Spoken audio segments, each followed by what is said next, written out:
jumpa lagi di ibadah siswa virtual. Anak-anak, kali ini kita siap memuji Tuhan. Coba kita renungkan terlebih dahulu. Semalam kita sudah tidur dengan nyenyak dan pagi ini kita bangun dengan tubuh yang sehat. Semua itu karena berkat Tuhan yang selalu setia. Tiada yang seperti Tuhan kita. Kita pujikan, tiada seperti Kau.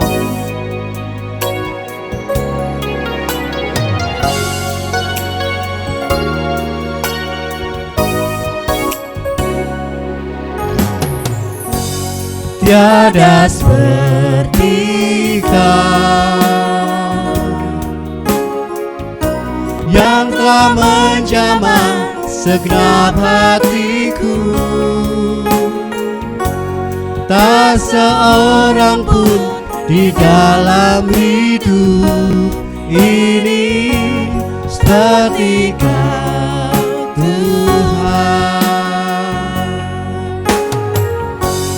Tiada seperti Kau yang telah menjamah segenap hatiku. Tak seorang pun di dalam hidup ini seperti Kau, Tuhan. Kasih-Mu seperti sungai mengalir, kuasa-Mu menyembuhkan. Air mataku Engkau hapuskan. Tiada seperti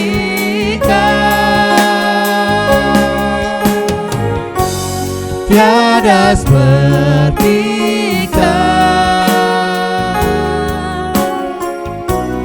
yang telah menjamah segenap hatiku. Tak seorang pun di dalam hidup ini seperti Kau, Tuhan. Seorang pun di dalam hidup ini seperti Kau, Tuhan. Tak seorang pun di dalam hidup ini seperti Kau,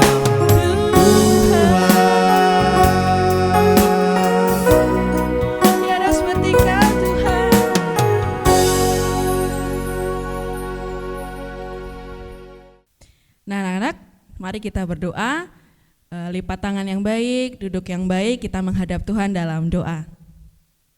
Selamat pagi Tuhan Yesus, kami akan memulai ibadah saat ini.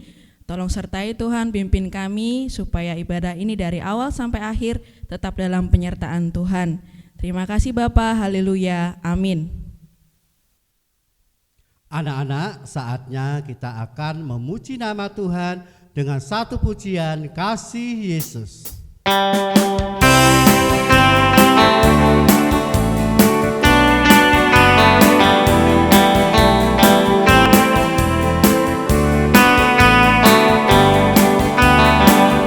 Lebih indah dari pelangi, lebih indah dari bintang di langit, lebih indah dari bunga di taman, oh Yesusku.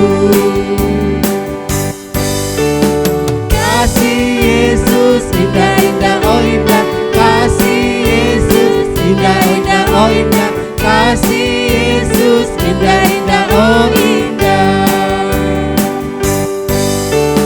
Kasih Yesus indah-indah, oh indah. Kasih Yesus indah-indah, oh indah. Kasih Yesus indah-indah, oh indah.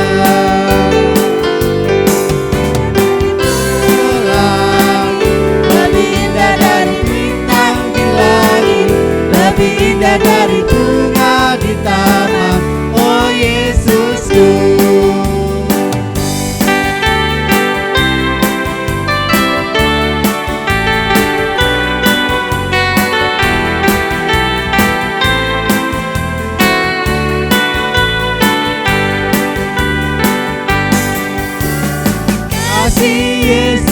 indah-indah, oh indah. Kasih Yesus indah-indah, oh indah. Kasih Yesus indah-indah, oh indah. Kasih Yesus indah-indah, oh indah. Kasih Yesus indah-indah, oh indah. Kasih Yesus indah-indah, oh indah. Lebih indah dari bulan, lebih indah dari bintang di langit, lebih indah dari bunga di taman, oh Yesusku. Lebih indah dari pelangi, lebih indah dari bintang di langit, lebih indah dari bunga di taman, oh Yesusku. Oh Yesusku, oh Yesusku.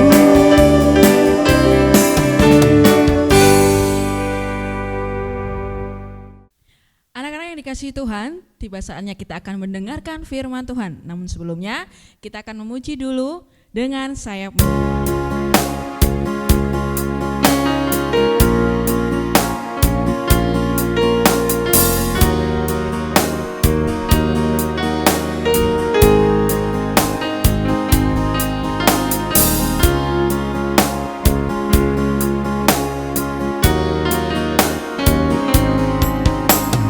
Firman-Mu berkata Kau besertaku, maka kuat roh dan jiwaku. Tangan-Mu Tuhan selalu ku nantikan, di setiap langkahku percaya. Dengan sayap-Mu ku akan terbang tinggi, di tengah badai hidup ku tak menyerah. Kau kekuatan dan perlindungan bagiku, pertolongan-Mu di tempat maha tinggi. Ku mengangkat tanganku, aku berserah. Kau ku nantikan, Kau yang ku sembah. Yesusku, Rajaku.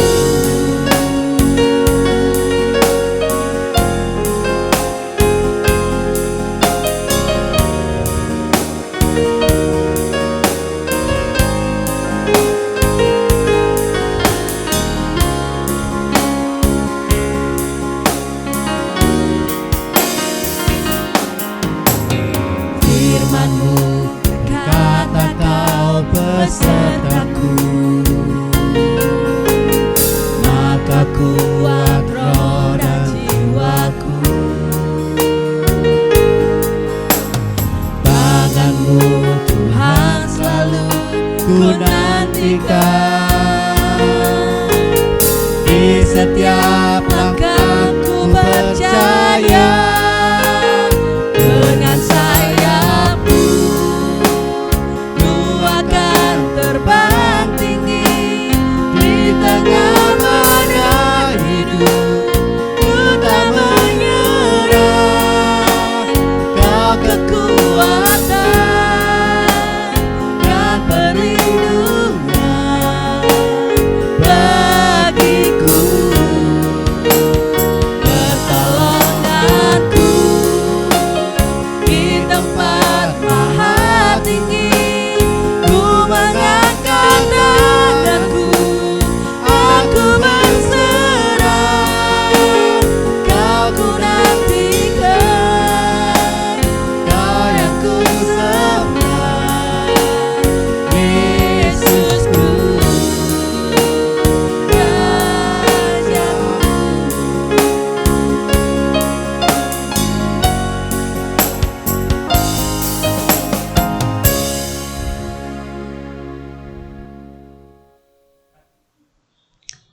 Shalom, selamat pagi anak-anak. Puji Tuhan, hari ini kita boleh melaksanakan kembali ibadah virtual.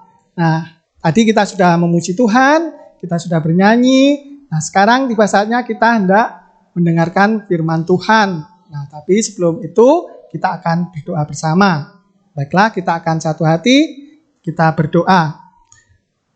Tuhan, terima kasih, kami mengucap syukur Tuhan untuk kebaikan Tuhan. Terima kasih Tuhan telah menjaga kami sepanjang malam hingga pagi hari ini, sehingga kami boleh bangun dalam keadaan yang baik. Terima kasih Tuhan untuk kekuatan, kesehatan yang telah Tuhan berikan, Tuhan anugerahkan kepada kami. Tuhan, bila sebentar kami akan mendengarkan firman-Mu, kiranya Tuhan urapi setiap kami, sehingga kami boleh beroleh pengertian dan hikmat, sehingga kami dapat memahami akan kehendak firman-Mu. Terpujilah nama-Mu Tuhan, di dalam nama Tuhan Yesus Kristus, kami sudah berdoa dan mengucap syukur. Amin. Nah, anak-anak, kita akan membuka Alkitab kita. Nah, Pak Ari harap kalian sudah menyiapkan Alkitab masing-masing. Nah, kita akan belajar dari salah satu kitab yang ada di Injil Lukas. Nah, ini kisah tentang Zakius. Mungkin anak-anak sudah pernah mendengar tentang nama itu. Nah, kita akan buka di kitab Lukas pasal yang ke-19, ayat yang ke-1 sampai ke-10. Nah, di situ terdapat kisah tentang Zakius. Nah, kita akan belajar bersama-sama ayat per ayat dari ayat 1 sampai ayat yang ke-10. Nah, untuk itu kita mulai dari ayat yang pertama. Ayat yang pertama menceritakan bahwa Yesus masuk ke kota Yeriko dan berjalan terus melintas kota itu. Nah, di sini diceritakan bahwa Yesus memasuki kota Yeriko dan hendak melintas. Berarti melintas itu melewati. Nah, kemudian pada ayat yang kedua, di situ ada seorang bernama Zakius, kepala pemungut cukai, dan ia seorang yang kaya. Nah, dalam kitab tersebut juga diceritakan bahwa di kota Yeriko itu terdapat seorang kepala pemungut cukai. Berarti kalau seorang kepala, dia adalah seorang pejabat. Ya, artinya bahwa dia mempunyai mungkin bawahan-bawahan dan dia adalah orang yang pasti terpandang. Nah, selain punya kekuasaan, ternyata dia adalah seorang yang kaya. Jadi Zakius itu adalah orang yang kaya di kota tersebut. Nah, kemudian pada ayat yang ketiga, ia berusaha untuk melihat orang apakah Yesus itu. Tetapi ia tidak berhasil karena orang banyak. Nah, pada ayat yang ketiga, ternyata Zakius itu ingin melihat Yesus. Jadi dia penasaran. Mungkin Zakius pada waktu itu sudah mendengarkan kisah tentang Yesus, tentang mungkin ajaran-ajarannya atau tentang mukjizat-mukjizat yang telah dilakukan oleh Tuhan Yesus sebelumnya. Sehingga menggerakkan hati Zakius.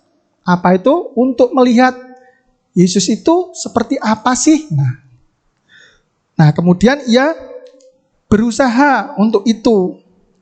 Nah, tetapi anak-anak, ini dikatakan juga bahwa ia tidak berhasil karena orang banyak sebab badannya pendek.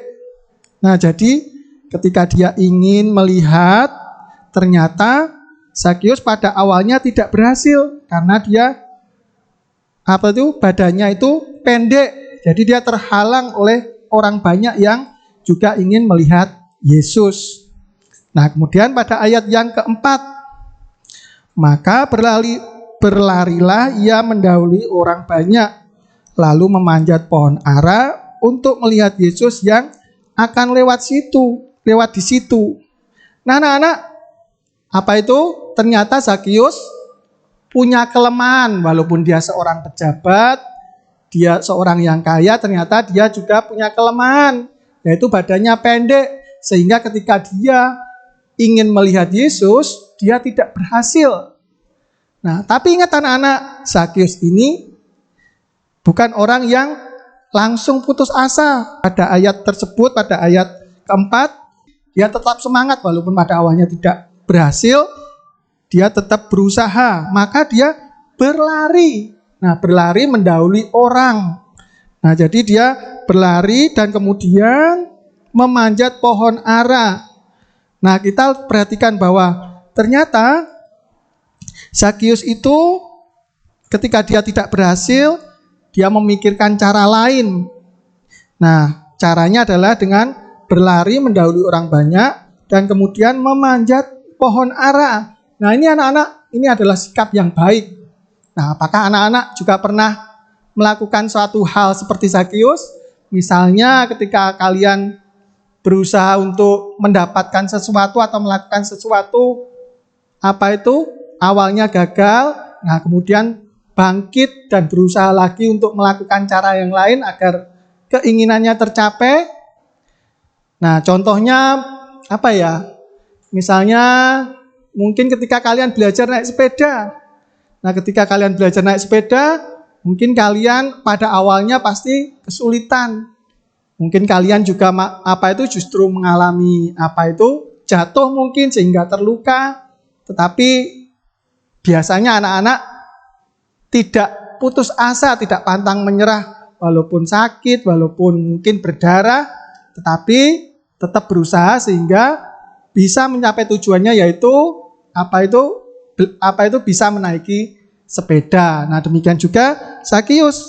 Nah, Zakius berlari mendahului orang banyak, lalu memanjat pohon ara untuk melihat Yesus yang akan lewat situ. Nah, kemudian pada ayat yang kelima, ketika Yesus sampai ke tempat itu, ia melihat ke atas dan berkata, "Zakius, segeralah turun, sebab hari ini aku harus menumpang di rumahmu." Nah, anak-anak, kita perhatikan ayat yang kelima ini. Ketika Yesus lewat atau sampai di tempat di mana Zakius naik pohon, dan tiba-tiba Yesus langsung berkata, ketika melihat Zakius, "Zakius, segeralah turun, sebab hari ini aku harus menumpang ke rumahmu." Nah, dari sini kita bisa membayangkan atau menarik kesimpulan bahwa Tuhan Yesus tanpa dia mungkin kenalan sebelumnya dengan Zakius, tiba-tiba langsung memanggil Zakius tanpa menanyakan dulu mungkin ke murid-muridnya atau ke orang-orang di sekitar situ siapakah nama orang yang memanjat itu. Tapi Tuhan Yesus langsung berkata, "Zakius, segeralah turun." Nah, ini suatu hal yang luar biasa, anak-anak. Nah, kemudian ayat yang ke-6, lalu Zakius segera turun dan menerima Yesus dengan sukacita. Nah, ketika Yesus berkata, "Zakius, segeralah turun," Zakius yang ada di atas pohon langsung segera turun dan menerima Yesus dengan sukacita. Nah, ini adalah suatu kejadian yang luar biasa. Zakius yang ada di tempat yang tinggi, ketika Yesus memanggil, dia langsung turun. Dan hebatnya lagi, dia melakukan itu dengan sukacita. Nah, ini perlu kita contoh, anak-anak. Jadi kita hendaknya selalu menuruti atau melaksanakan perintah-perintah yang Tuhan berikan itu dengan sukacita. Jangan sampai kita melaksanakannya atau mematuhi mungkin perintah-perintah Tuhan itu dengan terpaksa. Nah, ini tidak baik ya, anak-anak. Nah, kemudian ayat yang ke-7 dikatakan, "Tetapi semua orang yang melihat hal itu bersungut-sungut. Katanya ia menumpang di rumah orang berdosa." Nah, ternyata ketika Tuhan Yesus berkata seperti itu, ternyata orang-orang di sekitarnya itu bersungut-sungut. Nah, anak-anak tahu arti kata bersungut-sungut? Nah, apakah bersungut-sungut itu tiba-tiba orang itu keluar sungutnya? Nah, bersungut-sungut itu kata ungkapan ya, anak-anak. Artinya itu adalah menggerutu. Jadi bersungguh-sungguh itu menggerutu bisa jadi mereka tidak suka karena menganggap bahwa Zakius itu adalah orang yang berdosa. Nah, kenapa kok Zakius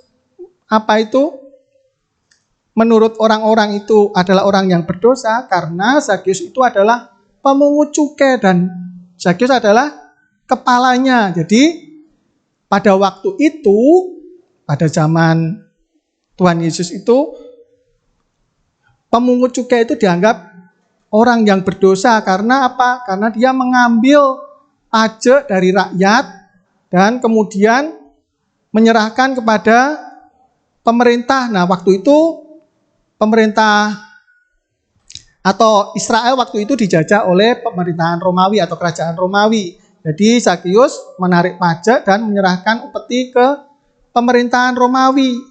Nah, dia dianggap sebagai orang yang berdosa karena seringkali dianggap bahwa pajak yang diambil dari rakyat itu sebagian diambil untuk kepentingannya sendiri. Hanya sebagian lagi yang diserahkan ke pemerintah Romawi.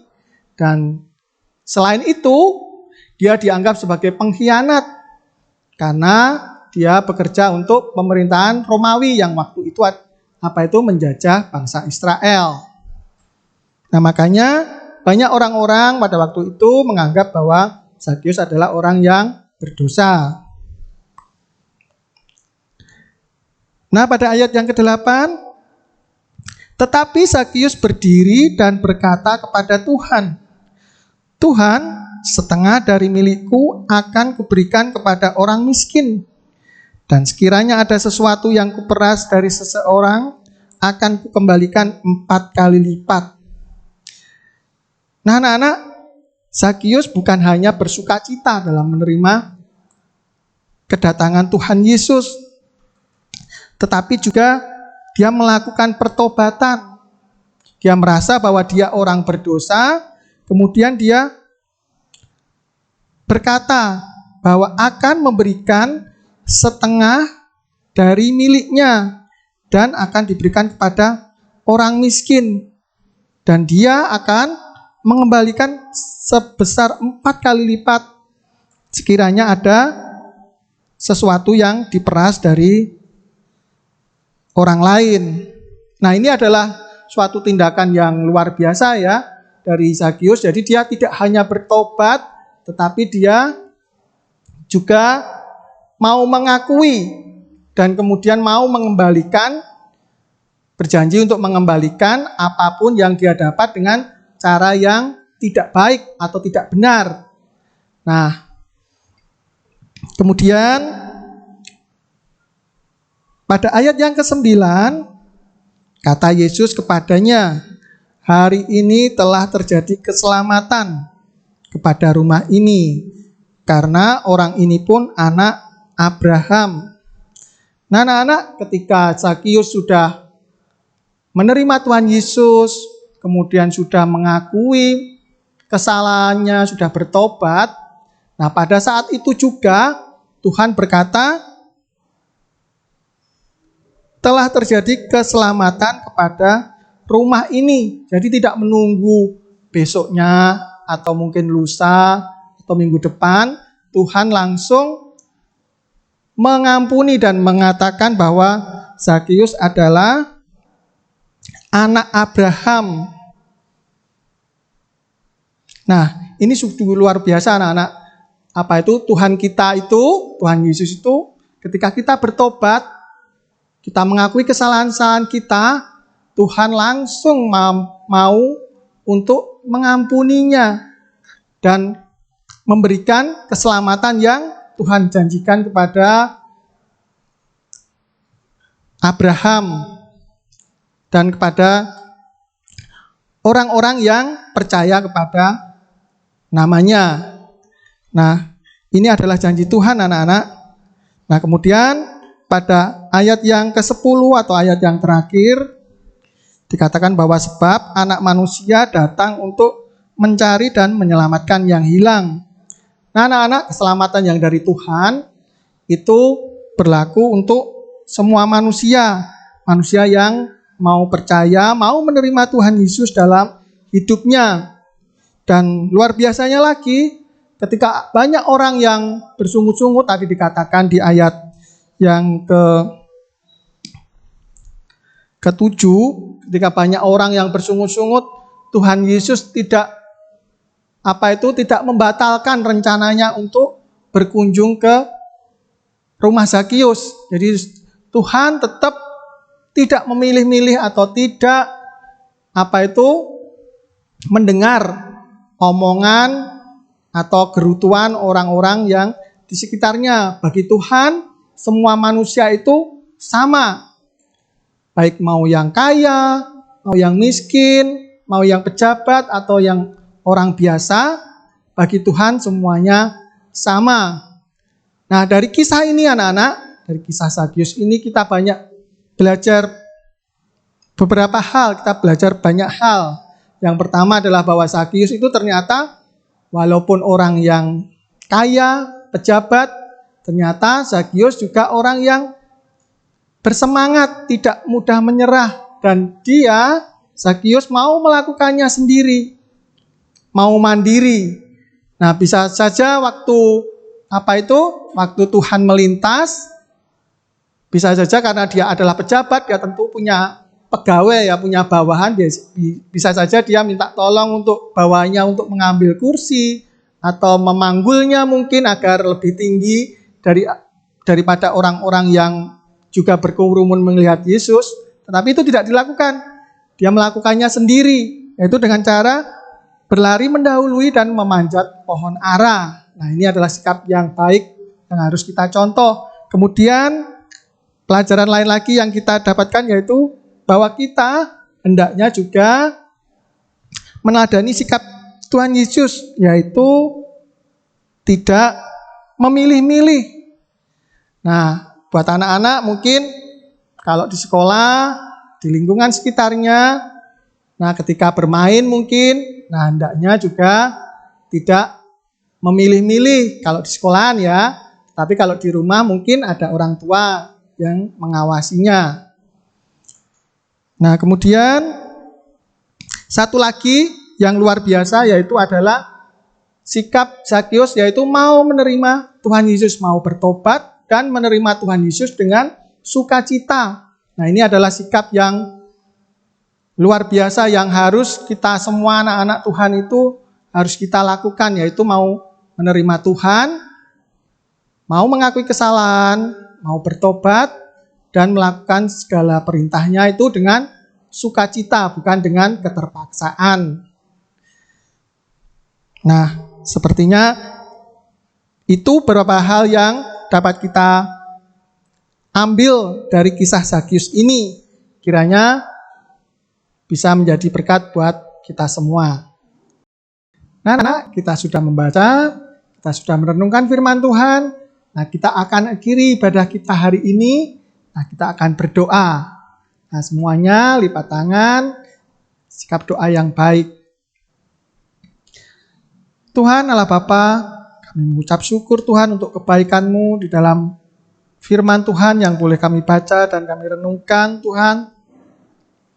Terima kasih Tuhan, Engkau telah memperbarui hidup Zakius dari orang yang berdosa menjadi orang yang menyenangkan hati Tuhan. Kami rindu Tuhan, Tuhan juga hadir dalam kehidupan kami, dalam kehidupan anak-anak kami, sehingga mereka Tuhan boleh tumbuh, boleh berkembang menjadi anak-anak yang juga diberkati Tuhan, menjadi anak-anak yang menyenangkan hati Tuhan. Terima kasih Tuhan, bila di antara anak-anak, di antara kami semua Tuhan, masih banyak melakukan dosa, pelanggaran, atau kesalahan-kesalahan lainnya, kiranya Tuhan berbelas kasihan untuk mengampuninya. Terima kasih Tuhan, berkati kami semua, jadikan kami menjadi anak-anak yang bersemangat, tidak mudah putus asa, dan selalu bertanggung jawab terhadap apapun yang kami lakukan Tuhan. Terima kasih Tuhan, terpujilah nama Tuhan. Di dalam nama Tuhan Yesus Kristus kami sudah berdoa dan mengucap syukur. Amin. Nah anak-anak, demikian tadi ibadah virtual kali ini. Nah, tetap semangat belajar, tetap semangat berdoa, beribadah. dan Tuhan Yesus memberkati. Sampai jumpa.